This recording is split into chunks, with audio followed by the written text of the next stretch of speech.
how's everyone today? Can y'all hear me? And I usually don't speak soft. Maybe it's just getting towards the end of the day, right? So, as mentioned, Lyda Garcia, one of 4 meat scientists, at Ohio State. I predominantly oversee the undergraduate program. I do a lot of extension teaching, and this is why you get me today. But I'm also the extension meat specialist for the state of Ohio, so this is also part of what I'm supposed to do. I did bring a young lady with me who's in my Carcass evaluation class. Just to let you know, I canceled class for you, just to let you know. I gave an out-of-class assignment, but I did give the class an opportunity to join me today, and the only one who took me up on it was Miss Kayla. So I'm going to let her introduce herself briefly, and the reason being is because I'm trying to get a message out to our young folks, okay? All right. Good evening, everybody. As she said, my name is Kayla Scott. So I was actually a student here at ATI, just over in Worcester, for the first 2 years, and this is actually my first year starting at the Columbus campus of Ohio State. I'm an animal science major currently with a meat science minor. My plan is to be on the meat science judging team next spring and be a part of that. So this was a really great learning opportunity for me to come and help with Dr. Garcia, helping her judge, and thank you guys for not making us have class today. So I appreciate it. All right, okay, so who are my owners of the lamb and goat carcasses? Okay, so what I'm gonna ask is that you move forward, and parents, I'm gonna ask you to move back.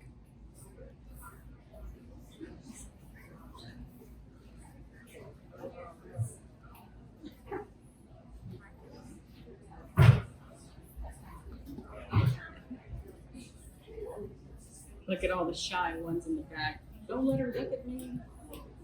Okay, so my question for all of you, and I'm gonna tell you now, there's no wrong answer, okay? My question for you is, what is the whole purpose of a market class? Anybody?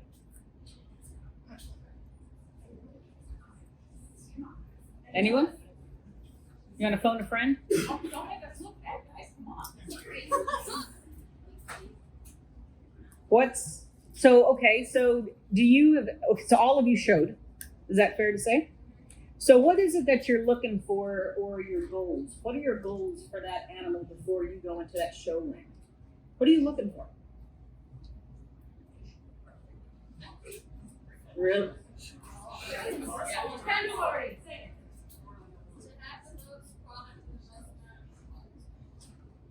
Okay, but we're on the live side, so what are we looking for on a live animal? Starts with an M, you're close. Is that a question mark or a period? Muscle, absolutely. And you know why I'm being particular about that? Because on a live animal, it's muscle, and on a carcass, it's meat. They're different, okay? So the whole point of a market class, as she said, is the amount of product, right? Percent sellable product. Is it fair to say that every 120-pound live animal is going to have the same amount of muscling, which is going to mean the same amount of percent sellable product? No, absolutely not. So what happens is when that animal comes to a facility like 3D Meats, and we now have carcasses, right?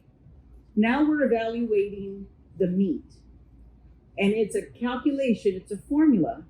We take it into account the hot carcass weight, or known as hanging weight, and then accounting for fat and the ribeye for muscling.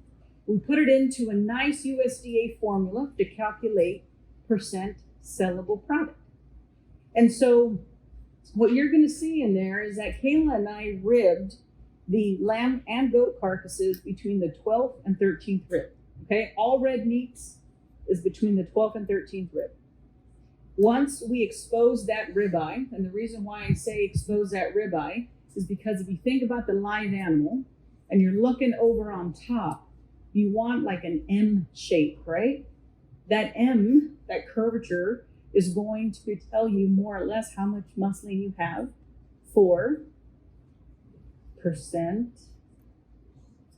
You want me to speak in Spanish? I'll speak in Spanish. Percent sellable product, okay? So when you go in there, you'll notice the ribeye is exposed on both sides. I then take this nice little USDA fancy ruler costing $3, inflation too, $3, took the inches side, and I measured that back fat.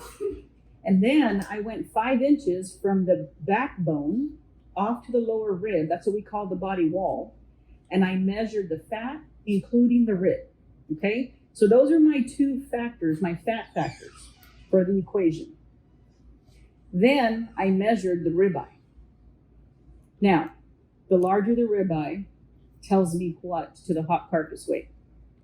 If I have 2 carcasses, one's a 2 square inch ribeye and the other one, let's just say a 3 square inch ribeye, common sense should tell you the 3 is bigger, right? So if I have both carcasses weighing, 60 pounds, I don't know, which one would you estimate would bring in more money because we can sell more product? The 3 inch ribeye. Why? Because more of that weight is coming from muscle, right? And that's where the money is. That's the name of the game when it comes to a market class. So whether you're doing beef, hogs, lamb, goat, understand that. Now with beef, it's a little different. We're not going to talk about that. You got to take my class to learn about this, or have a beef carcass show, right? So now here's the other thing. This was the hard part for me. This year has been more difficult, more challenging for me because it's getting harder and harder for me to start to differentiate. When you look at the data sheet, and parents, pay attention to what I'm going to say. When you look at the data sheet, do not just focus on the ranking. Understand why you placed where you placed, based on what I just explained about fat and muscling to the hanging weight, right? But also pay attention to the percent sellable product identified as boneless trim retail cuts, because it was so close. Every single one of you, my hard hat goes off to all of you for doing a tremendous job. And I hate the fact that we have to rank, because I know when I'm done, all of you, including parents, are going to forget what I just said about not to pay attention so much to ranking. And I know how this works. This is a game, I get it. But zoom out and look at the whole data, make sense of it, because all of you are doing a great job. And if you don't understand why, this is your chance to ask me. Because once I leave, it's going to be hard to get a hold of me. You have me here, okay? And here's the other kicker. We need to keep you in our industry. You already have your hands dirty. That's a good thing. That means you have that hands-on experience. We need you. So it's important to me that you understand what you're doing. And don't just look at this as a game, because we need you. I cannot emphasize that enough. So ask me. I may look like a bulldog. I'm not mad, I promise. But ask me. Parents, you as well, ask me. I'm happy to explain anything. This is what your land-grant institution is for, to serve you as communities. So, any questions for me? Was that clear? Clear as mud? Just kidding. So market class is about what again? On the live animal or on the carcass? Carcass. What's it called on a carcass? Meat. There you go. Meat, right?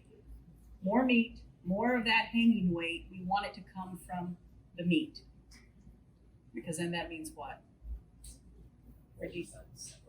Perfect. You redeemed yourself. Well, I'm going to end on that note right there. No, seriously, is that good? I mean, is that understandable? Don't get too caught up with those placings. Parents, you as well. Pull me aside and ask me questions, because this is why we're here. All right, I'm going to turn it over. And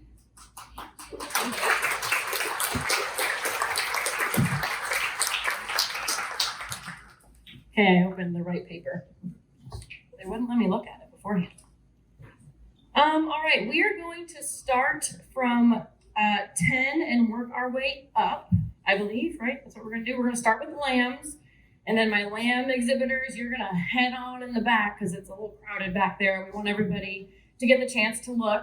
And then once the market lamb exhibitors head in the back, then we will announce the market goat placings. So starting in 10th place, do we want them to come forward when I call their name? Perfect, you're gonna see Morgan here if your name is called. Raise your hand. Wonderful. All right, in 10th place, we have Elena Winchell.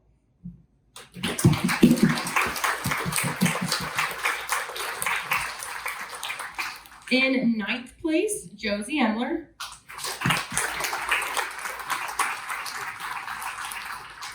In 8th place, Cole Wallencheck. 7th place, Jagger Hyatt.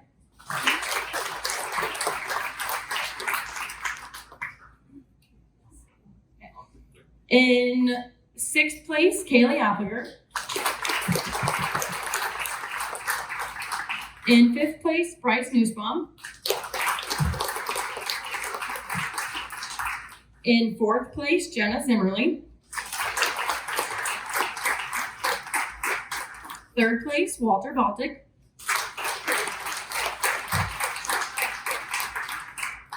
And your 2nd place went to Sydney Emler.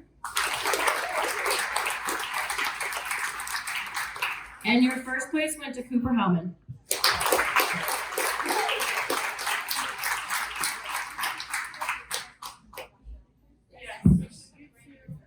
All right, Brandon Reserve, we need pictures of you. Other than that, my lamb, we are gonna start at 7 and work our way up. If I mispronounce your name, I'm real sorry. I'm terrible at that kind of thing. In 7th place, we had Mia Unger. Did I say that right? Congratulations. In 6th place, we had Kendra Marty. In 5th place, Lily Lehman. In 4th place, Savannah Berry. In 3rd place, Landon McClintock. In 2nd place, we had Haley Dahl. And your 1st place went to Josie Emler. Congrats to everyone. We need pictures of Brandon Reserve, I take it.